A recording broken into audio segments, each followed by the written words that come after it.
noite. Estou iniciando mais uma série do programa Poder e Política.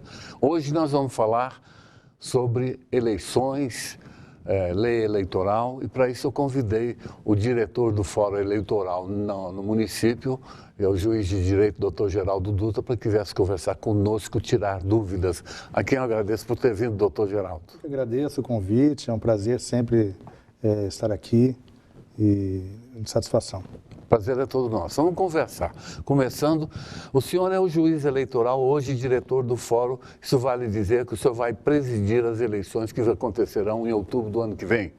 Não, Como é que é isso, doutor? Eu sou o diretor do Fórum Eleitoral e o juiz do 104ª Zona Eleitoral.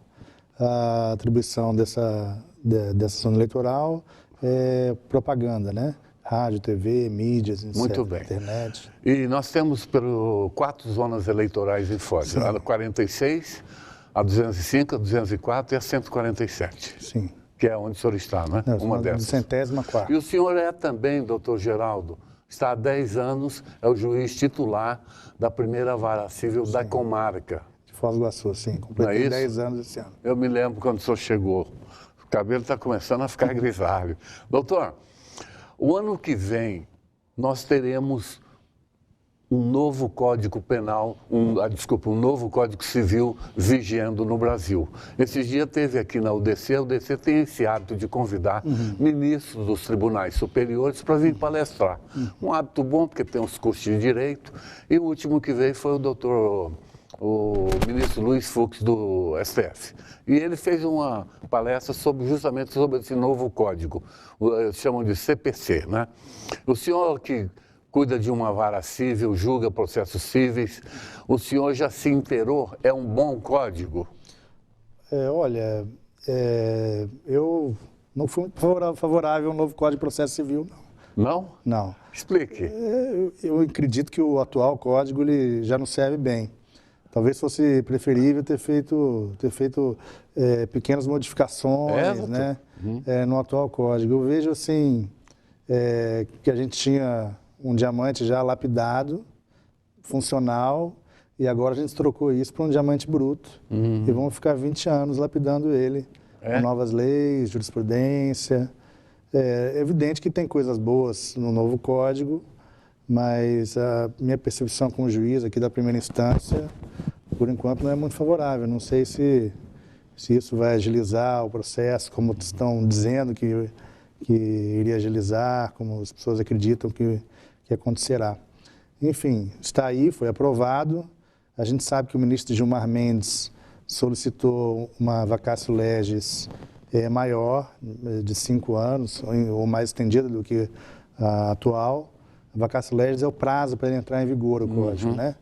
Eu acharia recomendável para os operadores também terem uma visão mais concreta de como serão as coisas. Aqui no Brasil é muito comum as coisas funcionarem por tentativa e erro, né? Ninguém faz um estudo, vai melhorar, mas com que base, né? Quais são os dados disso aí?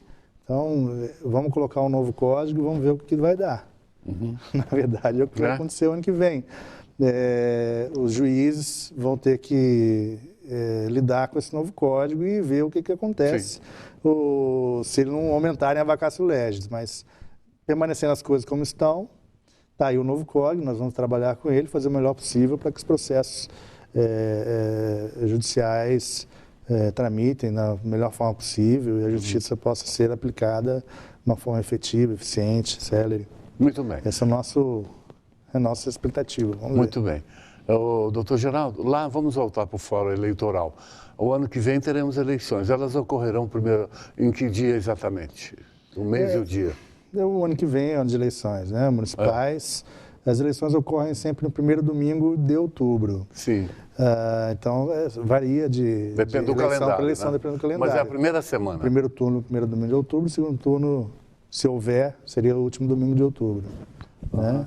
O senhor deve ter acompanhado, está sendo discutido no Congresso Brasileiro a chamada reforma eleitoral.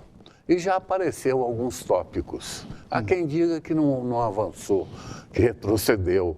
O senhor, que é muito bem informado, lê bastante, poderia dizer para nós, à primeira vista, essas primeiras modificações que se fizeram já serem divulgadas? Por exemplo, parece que passou o advento da reeleição para presidente, governador e prefeito, não terá mais. É isso mesmo, doutor? Isso está sendo discutido lá no Congresso. Tem gente que é favorável. É bom Tem gente que é favorável à reeleição e tem gente que é contra a reeleição. O doutor Geraldo Dutra. Eu acredito que a reeleição não seja algo ruim. Não é ruim? Não, é uma chance da população do país, ou da cidade, ou do estado avaliar o trabalho que foi feito daquela pessoa e dar mais um mandato de 4 anos para ela. Não vejo nenhum problema, não é antidemocrático. Nos Estados Unidos é assim há muito mais tempo que no Brasil. E aparentemente funciona bem. Existe um discurso que o Brasil não tem maturidade democrática para ter reeleição. Eu acho que isso é justamente o contrário. A nossa maturidade democrática ela já está demonstrada aí para só quem lembrar da nossa história recente, desde 88 para cá, ou antes, 85, quando a gente saiu do regime ditatorial, toda a evolução que foi feita. Eu acho que o Brasil tem plenas condições de ter reeleições e a população avaliar, né? Não é porque o candidato X ou Y ganha ou não que a gente tem que mudar todas as regras do jogo o tempo todo. Essa é uma das coisas interessantes. A gente costuma alterar demais as nossas regras legais, né? Isso dificulta a população entender como é que o sistema funciona. Quando ela acostuma com uma determinada regra, alguém vai lá e altera. Então, eu não sei se essa modificação específica se realmente vier a ser confirmada no Senado, ela vem em benefício da população, né? A questão da reeleição, eu estou falando. Muito bem, bem colocado. Doutor, eu quero a sua opinião. Eu vou aproveitar o senhor aqui para tirar as dúvidas de quem nos assiste, né? É importante ouvir a opinião de um especialista em leis, como são os senhores magistrados. No caso específico dos mandatos agora, então, se porventura acabarem com a reeleição, tem que mudar o calendário dos mandatos, não é assim? Mas será feito lá de uma forma? Existe um movimento também no Congresso de unificação das eleições. Ficar numa data só. Uma data em todos os níveis, municipal, estadual e no país inteiro. Isso pode vir ou não, né? Os argumentos, existem bons argumentos. Porque economia, toda época eleitoral existem restrições, né? E acabam gerando restrições na economia. Então, esse seria um dos argumentos, eu acho que o que mais pesaria, né? Agora, ficaria uma eleição complexa. A população vai ter que escolher desde o vereador até o presidente da República. Exatamente. Né? Bem ampla. Não vejo isso como sendo ruim ou bom, mas é uma modificação que for feita, acho que a população vai ter condições de se adaptar. Assimilar. Hoje saiu a notícia lá no Congresso Nacional que os nossos brilhantes congressistas, por 5 votos, não conseguiram passar aquela PEC que reduziria a maioridade penal para aqueles casos de crimes chamados hediondos. Não passou. E eu quero a sua opinião sobre isso. Reduzir a maioridade penal melhora o estado de coisa que está aí no que tange a violência, doutor? Ou tem que deixar como está? Eu acho que a violência, ela continuará a mesma, reduzindo ou não. O que parece que é uma sensação é que as pessoas têm de impunidade, né? Esse que é o problema. Sim. Então, para você reduzir a violência, não é só a lei, né? Lei penal. Tem que estar condições, educação, emprego. É isso que reduz a violência nos países, né, mais desenvolvidos. E é isso que a gente tem que fazer no Brasil também. A questão da sensação de impunidade é que as pessoas teriam, acham-se que teriam uma melhora com a redução da maioridade penal. E eu não sei, minha opinião formada, se isso tem uma opinião muito formada, mas eu acredito que não seria a solução, não é uma lâmpada mágica, né? Reduz para 16 anos e acha que daqui para frente vai estar tudo bem. Senão a gente estaria tudo bem com os 18 anos, cometem crime também. Mas a gente vê isso pela lotação, às vezes o Estado não tem nem condições de manter quem deveria ficar na cadeia preso. e a pessoa sai do fechado e progride direto para o aberto, porque não tem vaga no semiaberto. Então, a gente não está conseguindo fazer nem a regra atual. E quiçá modificar tudo achando que vai resolver. É o que eu falei, o Brasil a gente tem que cumprir as regras existentes e não achar sempre que a gente vai corrigir o problema com uma nova regra, sendo que você não cumpriu nem a existente. Muito bem. É complicado, né? Basicamente é isso. Doutor, vamos falar um pouco de tudo, eu disse. Recentemente, anteontem, a nossa grande presidente esteve em Nova York, lá com o presidente americano, cumpriu a agenda e, num dos momentos, ela deu uma declaração lá curiosa, que causou uma certa apreensão, né? Principalmente aqui no Brasil. Ela disse lá que não respeita delator. Foi curta e grossa, com referência a esse grande, rumoroso processo que ora tramita aqui na 13ª Vara de Curitiba, que tem no seu titular esse juiz Sérgio Fernando Moro, que é a Lava Jato, né? E dentro daquele contexto que está sendo julgado ali, existe no sistema, no Brasil, a delação premiada, né? Ela existe, ela é lei e pode ser aceita ou não. E a presidenta disse que não respeita delator. E logo em seguida descobriu-se que essa lei foi ela mesma que promulgou. Quer dizer, como é que fica, doutor, numa situação dessa? Acaba de falar uma coisa e vem o pessoal, mas foi a senhora que criou a lei. E agora, doutor? Então ela teria sancionado a lei, né? Criou o Congresso, mas ela poderia ter vetado, mas ela sancionou, na verdade, colocou em prática. Certo. O senhor acha esse advento da delação premiada um instrumento importante ou isso... Fale sobre isso, doutor. Realmente, eu acho que a presidente da República tem direito de falar o que ela... Exatamente. A opinião dela sobre o assunto, embora seja relevante para aquele caso concreto, né, processo que está tramitando na Lava Jato. Ela pode Fernando Pessoa, da UTC, deixar de respeitar quem ela quiser, não é? Agora, a relevância desse processo judicial é nenhuma, não é? Agora, a delação premiada, como o senhor falou, está na lei, existe esse instituto já no Brasil, está sendo mais utilizado, ou pelo menos... A gente fica sabendo que está sendo mais utilizado, porque é possível que estivesse sendo utilizado também, não deu simplesmente mídia, né, anteriormente. Não é nenhuma novidade, né? Isso aí tem vários países do mundo. Nos Estados Unidos há algo semelhante, não é exatamente o que existe aqui, mas é algo semelhante. E tem funcionado muito bem, parece. Você compara o resultado da persecução penal nos Estados Unidos e no Brasil e parece que o sistema deles de plea bargain funciona razoavelmente bem. Não vejo nenhum empecilho para que seja utilizado a delação premiada no Brasil. Evidentemente que o juiz da causa vai valorar se a validade e o peso que aquela delação premiada vai ter no processo. E aí quem não gostou, seja o Ministério Público ou a parte ré, vai ter que se utilizar dos meios legais aí para outras instâncias reverem o caso, né? Então é assim que funciona o processo judicial. Embora, como eu disse, as pessoas podem falar, acho que terem opinião, gostou, não gostou. A opinião não é relevante para o processo judicial. Mas o senhor não há de convir que uma opinião do poste da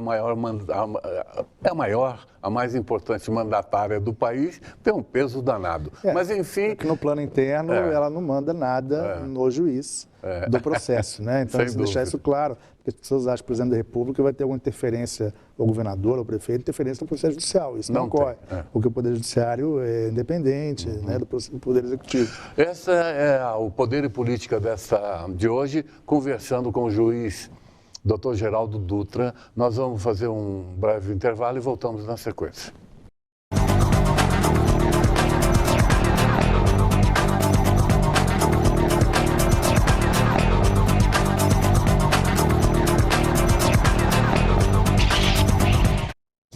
Voltamos aqui com o Dr. Geraldo Dutra. Eu vou fazer uma pergunta ao senhor, que eu tenho que fazer porque nós estamos aqui, a conversa é aberta. Foi instituído no Brasil algumas, como é que eu vou chamar? Algumas coisas. Por exemplo, no judiciário, alguns estados brasileiros entenderam de criar para os magistrados, os chamados auxílios. Já se falou até em auxílio paletó, né? Mas não é o caso aqui do Paraná. Mas auxílio moradia, por exemplo, o Tribunal de Justiça do Paraná, ele, num determinado momento aqui, ele mandou comprar lá mais uma frota de mais de 100 carros para dar para os senhores desembargadores se locomoverem da casa, para o tribunal, do tribunal para casa. Esse é um fato. E o segundo, que está sendo discutido, me parece que o atual presidente do TJ, que é o Dr. Paulo Vasconcelos, já vetou, que é o auxílio moradia. O juiz não tem um salário ruim no país. Eu meço o salário das pessoas através do nosso salário mínimo. Nós somos um país que tem um salário mínimo de R$800, enquanto o magistrado, não sei bem, mas eu acho que de primeira instância deve estar aí beirando os R$30 mil, que é um valor justo pelo trabalho que vocês fazem.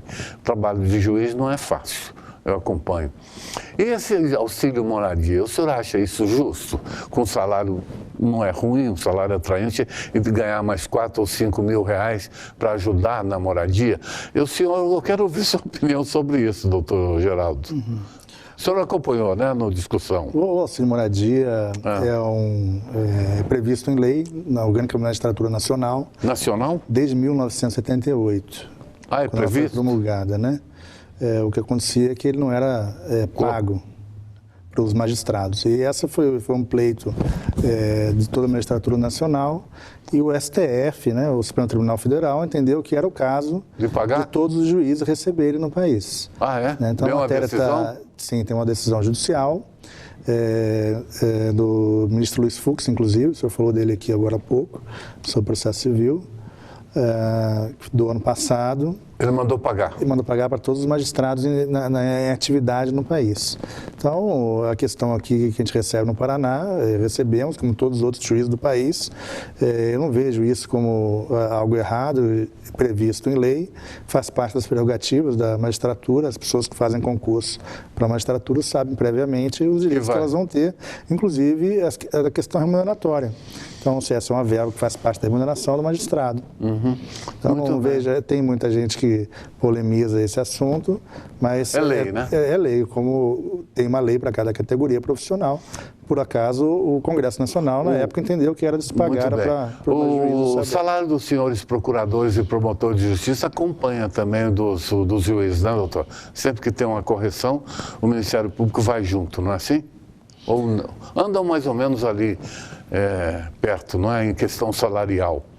Ou não? Isso vocês têm que perguntar para um promotor? Os promotores de justiça. Tá bom. A gente sabe que eles sempre solicitam equivalência, né? Mas é uma questão lá com eles. Doutor, Amapar, vamos conversar um pouquinho sobre essa importante associação dos magistrados paranaenses, a Amapar, né, que tem hoje na sua presidência o doutor Frederico Mendes, que foi um juiz que esteve aqui na comarca, e o senhor é o vice-presidente da Amapar. Meus cumprimentos, porque a Amapar é muito poderosa. Vocês têm lá mais de 800 magistrados, é isso, doutor? Nós temos mais de 1.200 associados. Só chama associados os juízes que são... Isso, magistrados... Mais de 1.000, doutor? Porque são magistrados da ativa e aposentados, né, que são nossos também associados. Fazem parte, os aposentados. Isso, e temos também as pensionistas, né? Doutor, essa teoria de que juiz parece que é um semideus que está lá, porque vocês têm um poder danado, é um judiciário que funciona assim no país, né? Todos os países são assim. Vocês julgam e acabam dando uma sentença. E se tornam pessoas especiais. Não tem como fugir disso. Eu sei que o juiz, eu conheço o senhor é uma pessoa normal, caminha na Avenida Paraná, vai no restaurante, vejo o senhor na livraria comprando um livro, mas essa teoria de que o juiz está em cima da pirâmide, isso é verdade, doutor? Eu não conheço essa teoria. Para mim, qualquer pessoa... O que normal, é o juiz? Doutor? O juiz é a pessoa que fez direito, estudou... E passou no concurso? Bastante, passou no concurso, né? Então qualquer pessoa pode ser juiz no Brasil, né? Basta estudar. Desde que ela tenha cursado direito, né? na faculdade, tem o período que a pessoa tem que exercer atividade jurídica e depois presta concurso. Quer dizer, o senhor está 10 anos. O poder que o juiz exerce é um poder da população, da comunidade, do Brasil, do brasileiro, né? Da nossa comunidade nacional. Então, o juiz exerce esse poder que vem do povo. Né? Então, não é um poder divino. Não, né? Quer dizer, a gente exerce em nome do povo, da população. Doutor, ali no fórum da comarca, nós temos quantos juízes hoje a comarca disponibiliza para a justiça? A Foz do Iguaçu hoje conta com 23 juízes de direito e 17 varas judiciais, né? São os titulares e os auxiliares. Isso, tem 6 juízes de direito. 23, doutor? Não está. 6 juízes de direito substitutos e 23 juízes das varas judiciais. Não tá ruim. Esse número, ele atende a demanda do município, doutor? Olha, ou é pouco? É difícil dizer. Porque é o número de processos, né? Os números de processos, eles aumentam ano a ano. Então, a tendência é aumentar, doutor?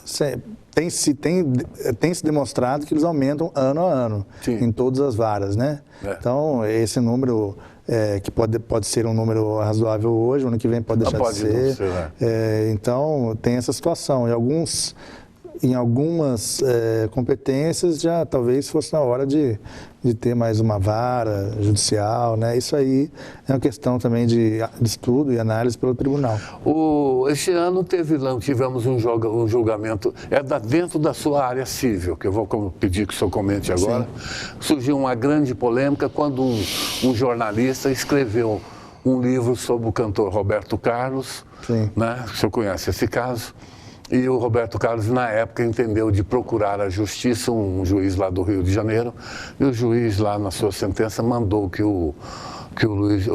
determinou que o livro não fosse comercializado, e chegou até o extremo de dizer que se fosse encontrado para queimar. E surgiu uma polêmica danada pela figura que é o Roberto Carlos, um cantor de grande expressão nacional. E daí para cá veio aquela coisa toda e, de repente, por causa daquele processo, surgiu uma ação, né, que questionou a questão do direito das pessoas famosas serem ou não autobiografadas. Aquilo lá. E agora a ministra Carmen Lúcia foi a relatora e acabou o Supremo Tribunal entendendo que se a pessoa, um exemplo, o próprio Roberto Carlos, eu sou um jornalista, eu quero escrever sobre ele, eu não preciso pedir autorização a ele, basta que eu escreva e naturalmente escrever com cuidado para não machucar a honra da pessoa. E acabou que não precisa mais, ficou registrado lá na sentença do Supremo. Hoje não precisa mais pedir autorização para escrever biografia de ninguém. Foi um avanço ou um retrocesso? O STF decidiu sobre as biografias não autorizadas. Isso aí. Né? E decidiu que elas podem ser realizadas e o autor se responsabilizará pelo que está ali. Pelo que está escrito, pelo eventual dano causado. Né? Então, se aquilo for inverídico, etc., pode haver um processo judicial posterior. Mas ele não entendeu de não proibir a priori a publicação de biografias não autorizadas. Não pode vetar mais, né, isso, não existe uma proibição a priori, ou seja, a pessoa é permitida a publicação e depois, se houver algum problema, vai ser resolvido pelos meios legais. Muito bem. Eu acredito também que, eu particularmente, acho que foi um avanço, né? Porque modernizou um pouco o sistema. Era complicado. De repente eu quero escrever sobre uma grande figura nacional, vou lá, posso? Não pode. O que é isso? Bom, o doutor, aqui na Justiça Eleitoral, vamos falar isso para quem nos assiste, para esclarecer. O senhor é o juiz de uma das zonas eleitorais, tem mais 3, e cada um cuida do seu segmento.